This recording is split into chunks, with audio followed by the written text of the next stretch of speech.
Asambleísta. Tiene la palabra la asambleísta Marcela Holguín. Gracias. Buenas tardes, señora presidenta encargada. Buenas tardes a los colegas asambleístas. Quiero en primer término expresar mi malestar y profundo rechazo por no haber sido socializado el informe de minoría que realizamos los 3 asambleístas miembros de la Revolución Ciudadana, miembros de la Comisión de Derechos Colectivos. Tengo entendido que en las otras comisiones, cuando existe, señora presidenta, un informe de minoría, es también socializado y enviado para que lo conozcan los 137 asambleístas. Ahora no sucedió aquello. El presidente de la comisión, lamentablemente, no autorizó enviar este informe. Irónicamente, cuando se habla de libertades, se censura un informe de minoría. Irónicamente, cuando se habla de pluralidad de voces, no se da paso a los criterios de quienes estamos en contra de esta reforma. Habrá que preguntar si es que esta fue una iniciativa de un asambleísta o si por ahí hubo alguna orden o existía acaso el temor de que no se apruebe la ley tal como vino presentada desde Carondelet.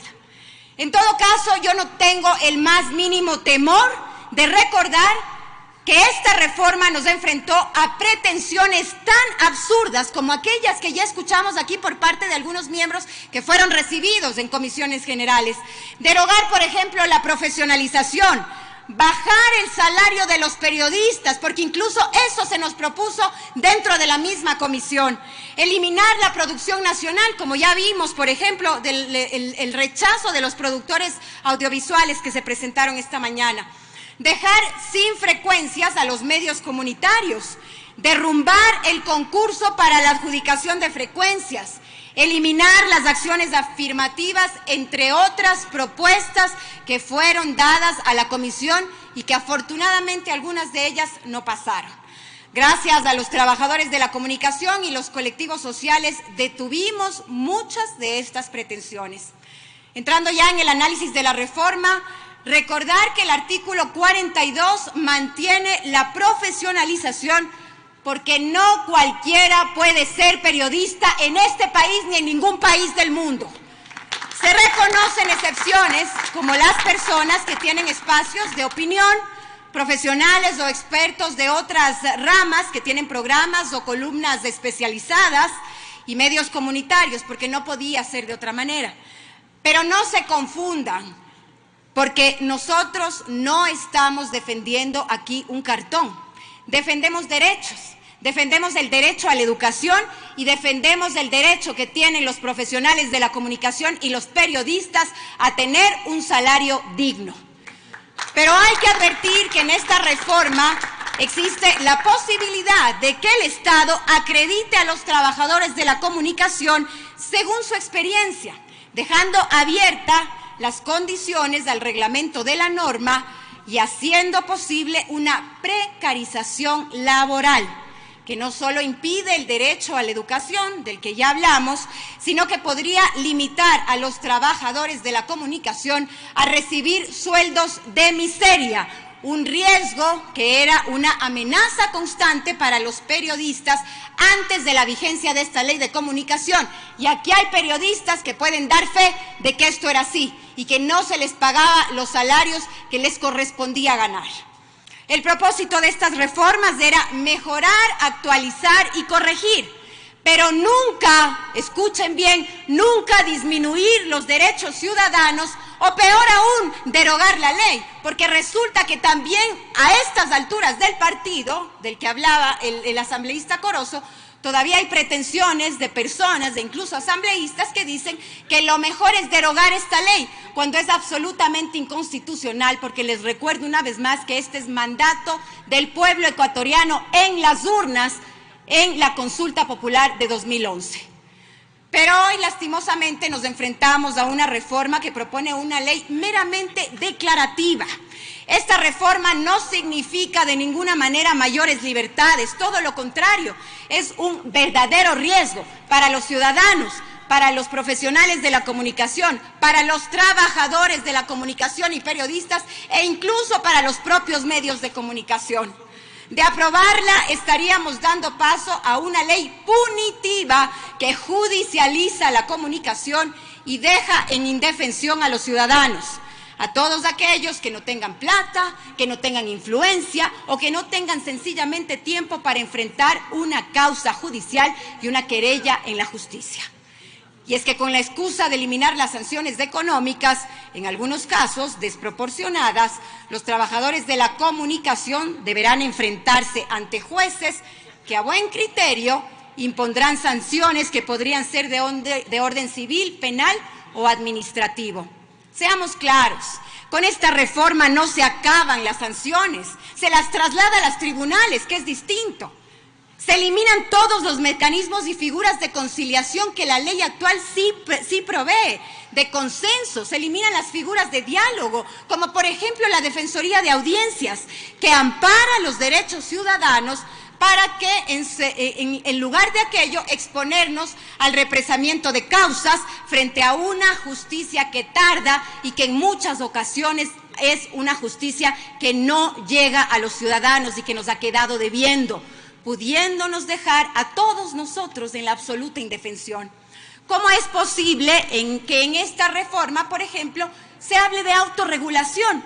Si creemos entonces que los medios pueden regularse, ¿para qué estamos aquí discutiendo una reforma a la ley? ¿Para qué queremos una ley de comunicación si pretendemos que los medios pueden regularse y autorregularse solos? Estos son los peligros precisamente de la autorregulación, ecuatorianos, asambleístas. Estos son los peligros de la autorregulación. Le partió la face, dice uno de los periódicos en su portada. 20 puñaladas de amor, algo que fue discutido durante todo el fin de semana en las redes sociales. No se apuñala por amor, esto se llama femicidio. ¿Y saben qué? Con estas notas periodísticas lo único que estamos haciendo es naturalizando la violencia en contra de nosotros, de las mujeres ecuatorianas.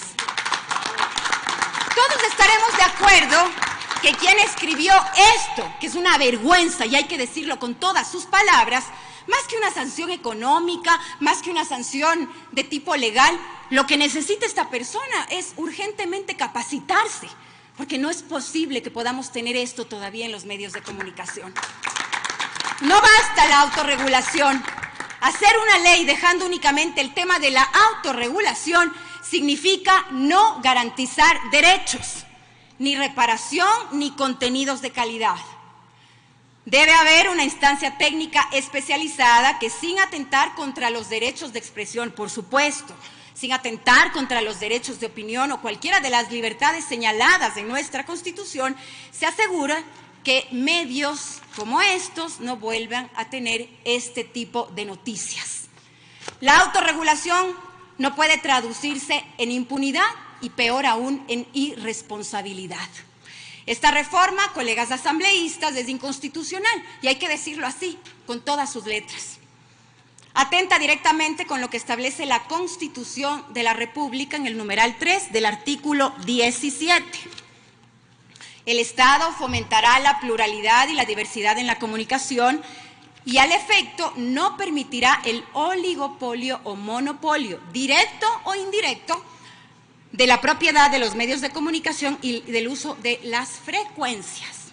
En este sentido, debe quedar claro que eliminar la prohibición que consta en el artículo 6, que dispone que los medios de comunicación social de carácter nacional no podrán pertenecer en todo o en parte, de forma directa o indirecta, a organizaciones o compañías extranjeras domiciliadas fuera del Estado ecuatoriano, ni a ciudadanos extranjeros, salvo aquellos, dice, que residan de manera regular en el territorio nacional. Le queda un minuto, asambleísta. Gracias, presidenta. Si me permiten 2 minutos, termino. Nos enfrenta a una situación en la que a través de diferentes movimientos jurídicos y financieros fuera de nuestro país, utilizando paraísos fiscales probablemente o empresas offshore, se permita la concentración de medios e indirectamente la construcción de oligopolios mediáticos. Atención con esta advertencia. Estos son los principales riesgos y falacias que esconde este proyecto de reforma. Sin embargo, para finalizar, Presidenta, quiero hacer también otra advertencia. De aprobarse esta ley, no debemos permitir que los pocos puntos positivos que hemos logrado los asambleístas de la Revolución Ciudadana en esta ley y en esta comisión se pierdan. Por ejemplo, el Cordicom debe mantener su conformación. Los trabajadores de la comunicación, medios públicos, privados, comunitarios, las organizaciones sociales, organizaciones ciudadanas relacionadas a la promoción de la cultura, tienen que ser escuchados y tienen que formar parte del Cordicom. No hablaban tanto de ciudadanizar la ley de comunicación, de las libertades. Esto es democratizar la comunicación, que todos formen parte del Cordicom. Cuidado y pretenden eliminar o disminuir el 5% del contenido intercultural, como ya se dijo por aquí. Cuidado, intenten reducir el 1 por 1 de los contenidos musicales nacionales en las estaciones radiales. Vale la pena decir que estos no son avances, Presidenta. Lo que hemos hecho es evitar retrocesos, que es distinto, porque esto ya está en la ley actual. El 1 por 1 y el 5% de contenidos interculturales ya está en la ley actual. Hemos evitado un retroceso, que es distinto. Termino. Pero sobre todo mucha atención con el tema de las frecuencias que han venido a decirnos aquí. No permitir que las frecuencias sean entregadas a unos pocos. Hay, por ejemplo, que defender el 25% de puntaje que se está dando en cada etapa del concurso a los medios comunitarios, en el concurso de frecuencias. Apoyar, por ejemplo, la prohibición de la renovación automática de esas frecuencias y todos exigir un concurso que tiene que volver a hacerse de manera inmediata y sin la participación de quienes cometieron irregularidades. Eso es transparencia. Y no vamos a permitir que se anule la disposición general octava que prohíbe la renovación automática de frecuencias para los medios privados. Estaremos vigilantes nosotros, los asambleístas de la Revolución Ciudadana, y rechazamos las reuniones de última hora que se dieron y los acuerdos debajo de la mesa. Respetemos el artículo 17 de la Constitución, que nos habla de un concurso transparente y en igualdad de condiciones para todas y todos los ecuatorianos. Gracias, Presidente. Gracias.